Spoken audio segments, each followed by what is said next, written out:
What you're about to listen to is a Bry-Fy production.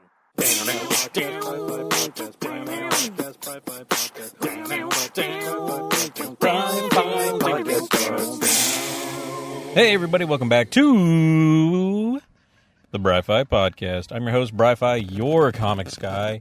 And today, of course, we are continuing our X-Men adventure throughout November, where I am trying to find X-Men stories that I like because I don't really read X-Men. I've never kind of been drawn to them for whatever reason. And so I decided to quit neglecting them, quit being a bad father, quit being Harry Potter's uncle, locking them in the closet and just pretending they don't exist.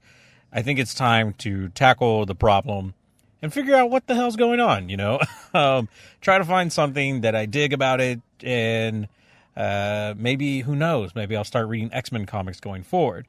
I think the big thing with it is like the daunting task of there's so many X-Men books and so many different types, and they've redone stories, and so it's kind of intimidating. And I think I'm pretty much just dedicating this month to just powering through to, find whatever it is that I'm looking for out of the X-Men.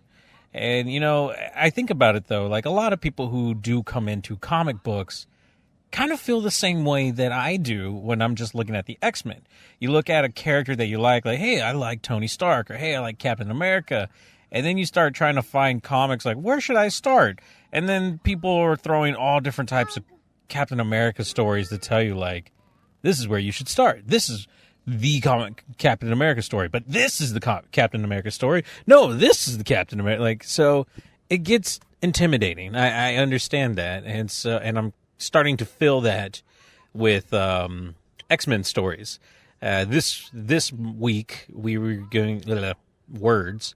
This week we're going to talk about X-Men First Class, because that was a movie, and that's kind of how I've started doing the X-Men stuff. Is, hey, this was a movie, or like a big crossover event, so let's read it. Like last week we talked about House of M, and then I didn't really know where to go from there, so I was like, hey, I like Days of Future Past, the movie. It was kind of fun, and I liked First Class a lot, so let's look at those stories. But then when I looked up First Class, there was like 4 different First Class from like 5 different years, so a little confusing. I picked the one from 2007 because that's the year I graduated high school, so I felt a connection, and that's where I'm going to start. So we'll talk more about that after we go through the Nifty Nerd News and a word from another podcast. But up first, let's talk about some Nifty Nerd News.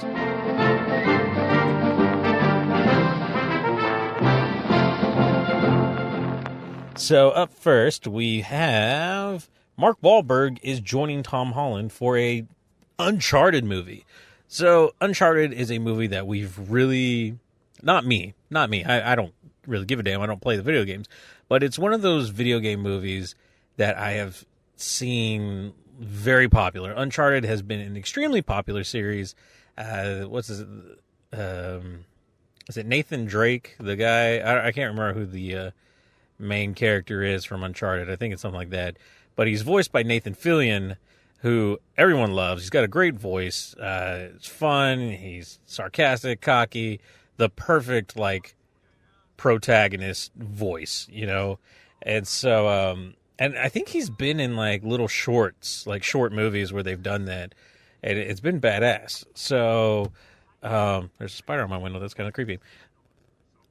So when I kind of remember news about Tom Holland being cast to be in this Uncharted movie, and I, for the most part, ignored it. I mean, Tom Holland, great actor, love the guy, but like I said, Uncharted was never really on my radar. It's still not a huge thing that's on my radar as well. I mean, Mark Wahlberg, he's Marky Mark. He is what he is. Interesting to see him join for the Uncharted movie as the sidekick. Sully, I think is the guy's name. I'm trying to look through the notes. So, yeah, so he's going to be Nathan Drake's sidekick Sully, I guess kind of mentor or father figure. I'm pretty sure he's going to die in this movie because that's what these type of characters do. So then, it gives the main character a push to go in the right direction, something like that. They either die or they turn out to be the villain. It's like one of those two. Obviously, with Tom Holland being as young as he is, it's kind of like an origin story for Nathan Drake, because I feel like that's kind of all you can do at this point. No, it'll be interesting, I think. Fun fact, actually, Mark Wahlberg was in initial talks with Uncharted to play Nathan Drake, and I guess that fell through. Whatever, who cares? It's Marky Mark. No one gives a shit. Although, me and Casey did watch a movie with him in it, Instant Family, which is like a movie about adoption, and it was kind of fun. Like, I actually kind of enjoyed it.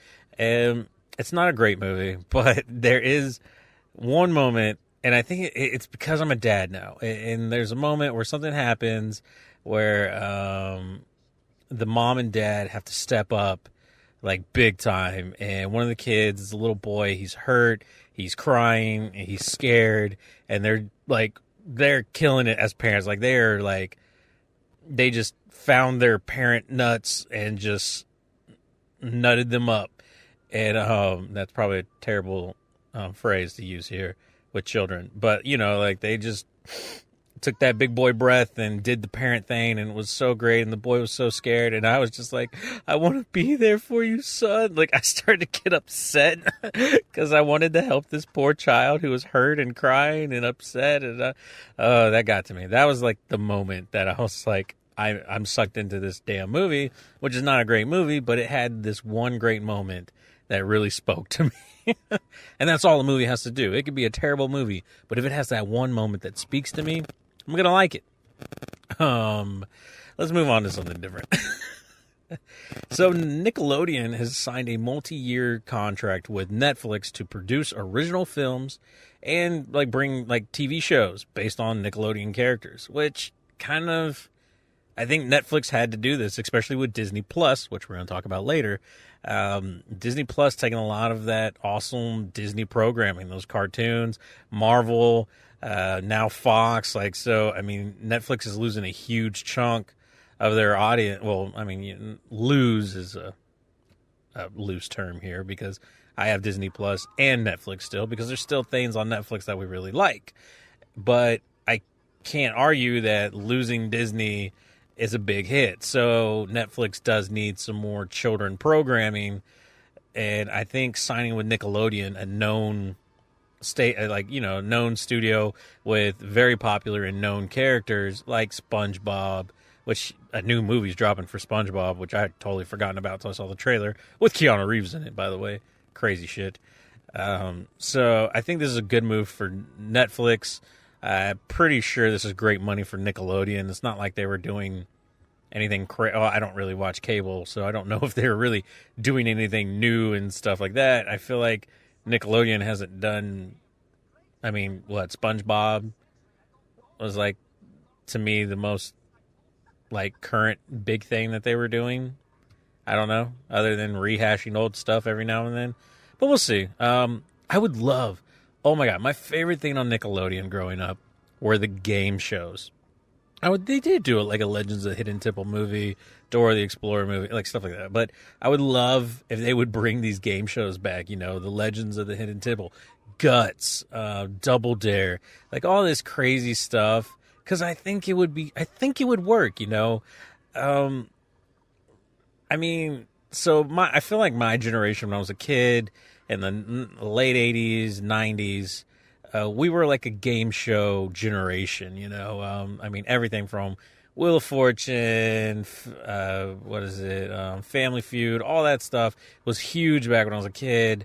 Like I mentioned, Guts, Double Dare, Legend of the Hidden Temple. There was this one where they drove around in I feel like off-road vehicles. They would race in off-road vehicles.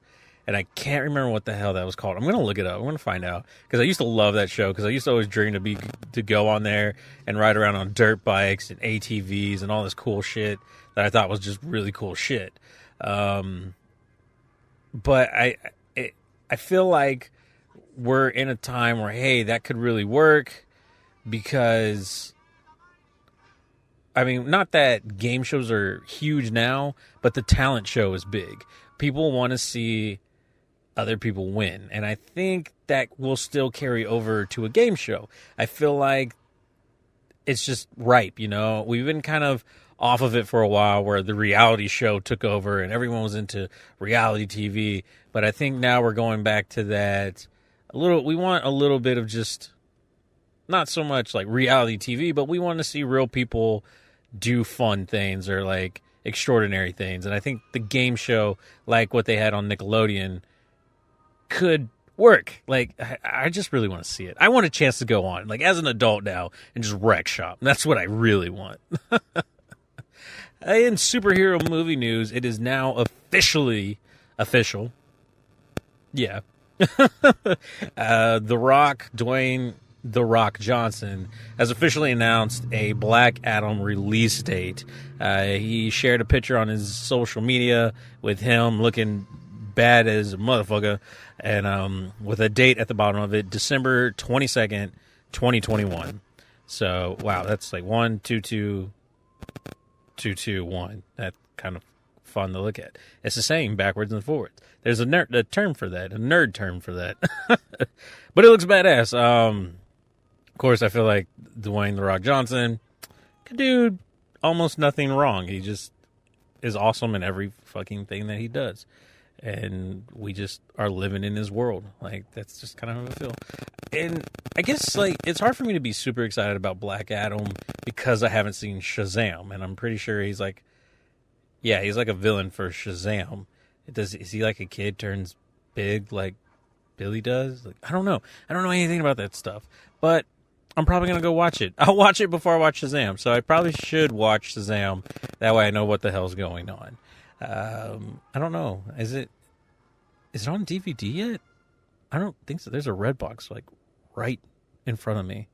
I just have to get on my car and go to it. But I really don't want to get on my car. So we're not going to do that. We're just going to sit here and pretend that we just don't know. So that's pretty much it for the Nifty Nerd News I want to talk about as far as like article stuff as it goes. My watch is telling me I need to breathe. Brian, you need to calm down and breathe. Fuck you, watch. Anywho, before we get into the X-Men comics that I wanted to talk to you guys about, I do want to talk a little bit about Disney Plus. If you're a Patreon follower, I do go into huge detail about The Mandalorian, which is a show that I'm watching. It's one of the original Star Wars shows that they have for Disney Plus. Loved it, by the way. And so we go into it a little bit more of why I like it and things that are happening over there. Super spoiler-y words, syllables. So if that's something that you might be interested in, something you want to follow along with, check out my Patreon, guys. It's patreon.com/the Bry-Fy podcast for $1 a month. And all that money goes straight to the podcast to help keep the show at the highest quality imaginable that I'm capable of doing. But yeah, so you get bonus content, extra weekly episodes. It's a lot of fun. There's pictures, there's videos. I just throw a whole bunch of shit at you over there. So definitely go check it out. It's worth it. I think for just as little as $1 in getting bonus content, I think that's pretty awesome. You get behind the scenes stuff. So it's a lot of fun.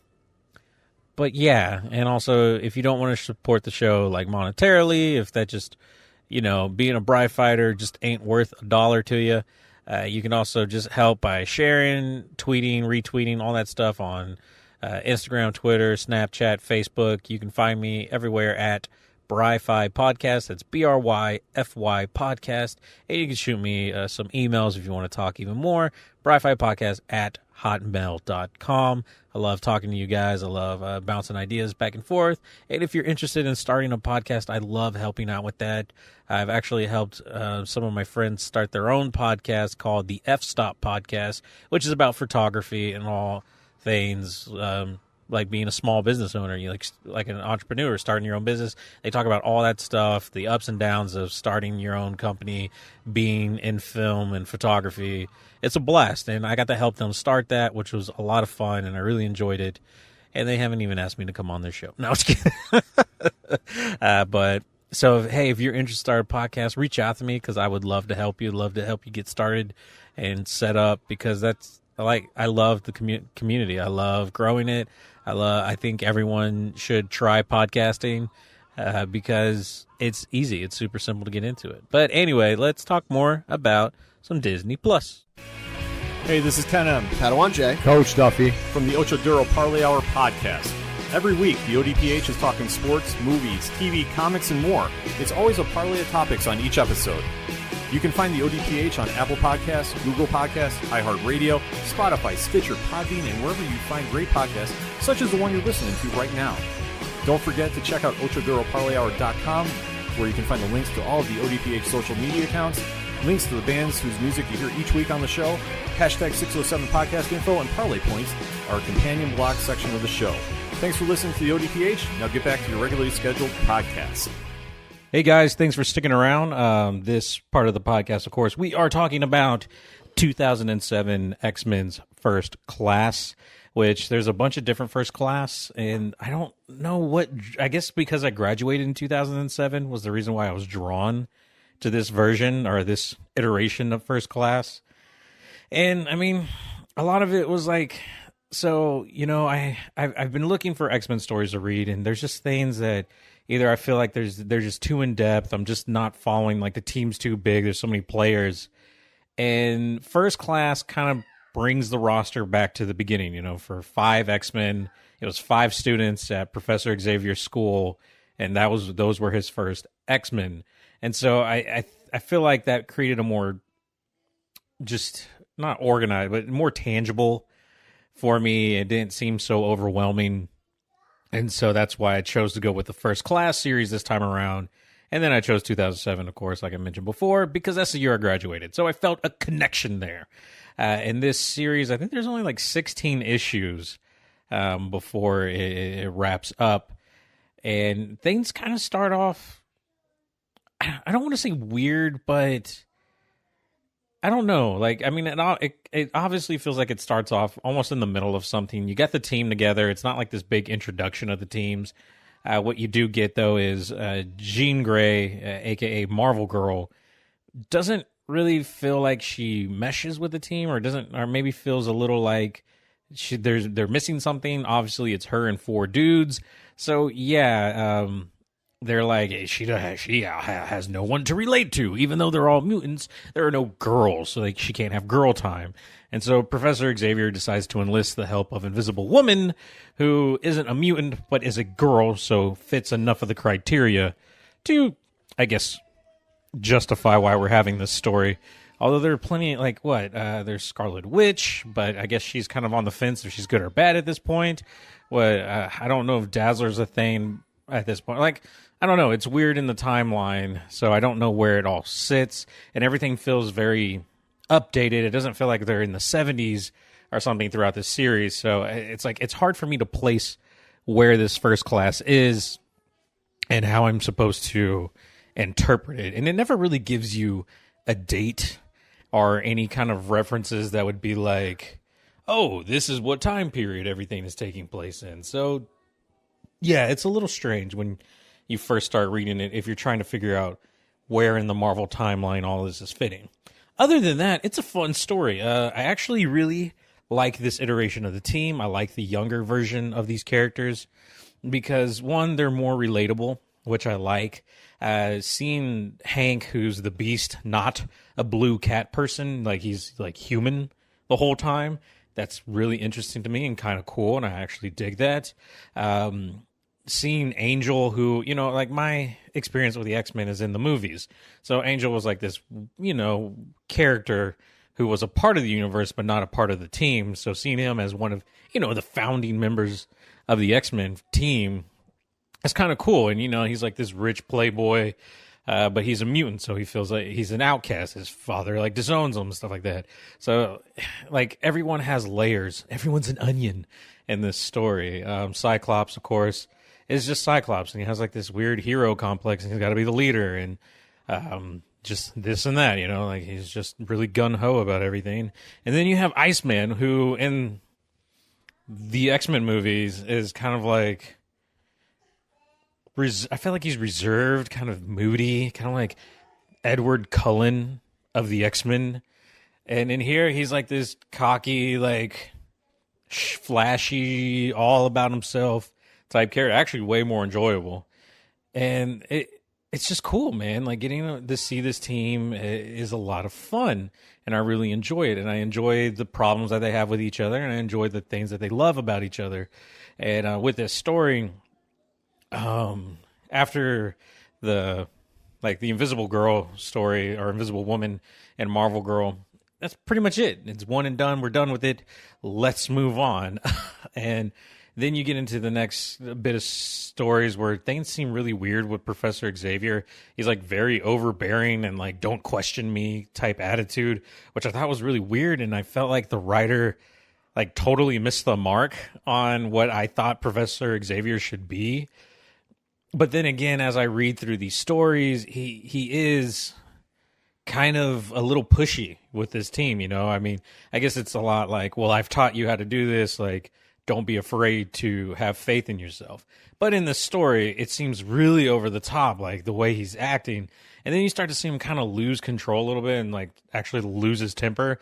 And then that's when you start to realize, hey, something really isn't right. And through the story, you find out, oh, it's actually someone else. I think was it Mastermind, or I can't remember who it was, but it's someone they had entrapped in the X mansion who still had psychic abilities, so he was projecting his thoughts outside of his stoned body. Not like I'm high stoned, but like literal, I looked at Medusa and I got rock hard stoned body.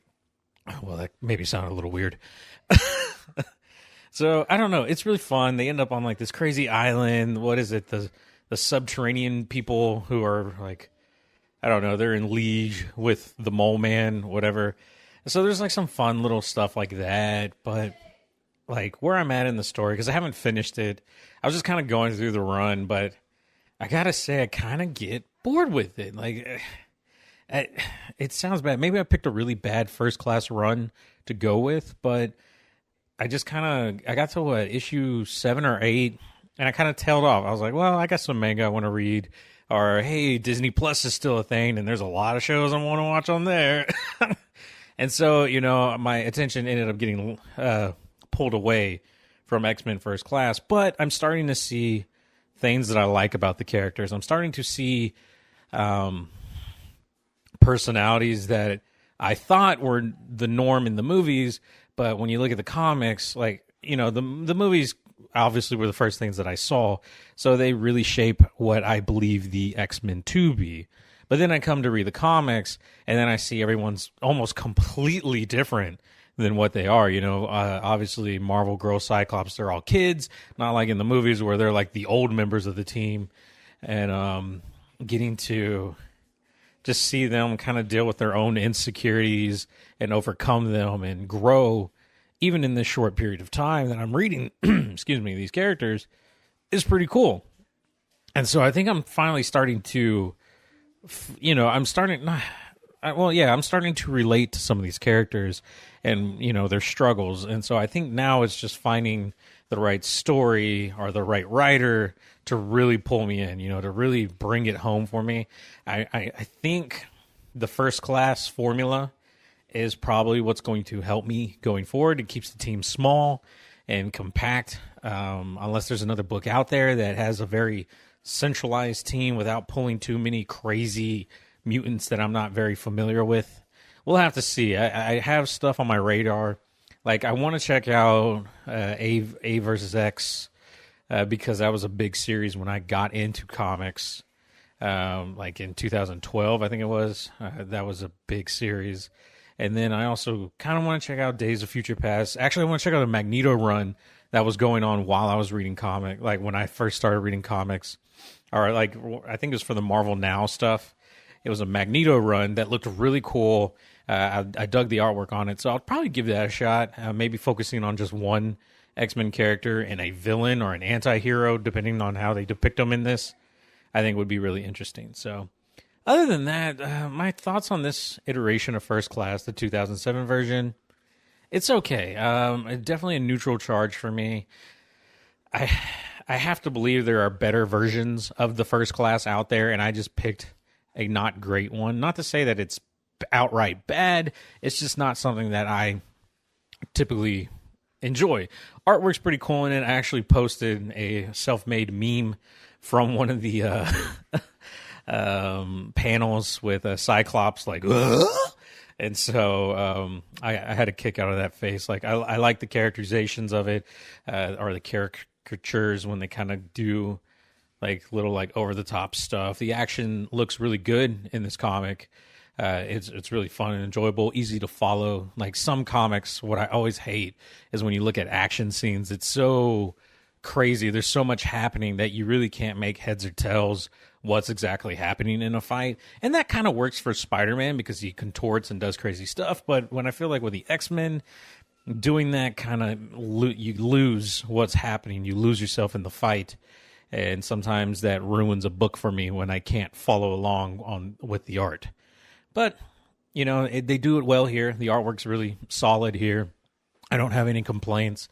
And like I said, I like some of the facial expressions that they do, because it stretches a little bit. Like they know how to break reality and really give these characters life, which I really enjoy. Right now, what's happening in this book is not very exciting to me and just doesn't really hold my interest, like I mentioned before, because I got easily distracted by Disney Plus and easily distracted by manga that I'm reading currently because I was just more interested in those things at this point. Or I lost interest in the 2007 X-Men First Class comic book that I was reading. But that's going to be it for the review this week, guys. And that's going to be it for the podcast. I want to thank you guys for sticking around, listening to all that, listening to my thoughts on Disney Plus. There goes my son, if you heard him. And just a little bit of nifty nerd news that we had to talk about this week. I want to thank you guys for still sticking with me through November, and X-Vember, whatever we want to call it. I'm going to check out a few stories this week and see if there's a book that I find interesting. And then we'll see what we talk about next week. I'm between AVX and Magneto right now. So if you guys have an opinion on either of those, hit me up on Twitter. Let me know. Actually, I'll put a poll out so you guys can let me know that way. But that's it for the Bry-Fy podcast this week. Bry-Fy out.